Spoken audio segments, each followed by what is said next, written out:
Receba essa rosa e leve adiante o meu amor.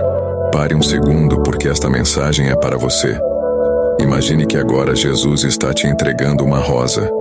Sabe o que isso significa? É o próprio Cristo dizendo: eu te amo e te escolhi.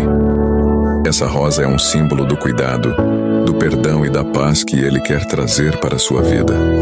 Compartilhe essa mensagem com alguém especial e juntos vamos espalhar o amor dele.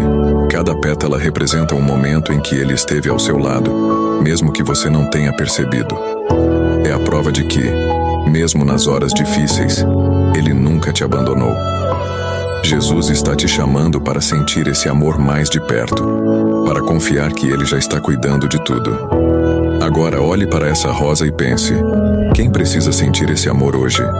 Compartilhe, leve esperança a alguém e deixe que o amor dele transforme vidas.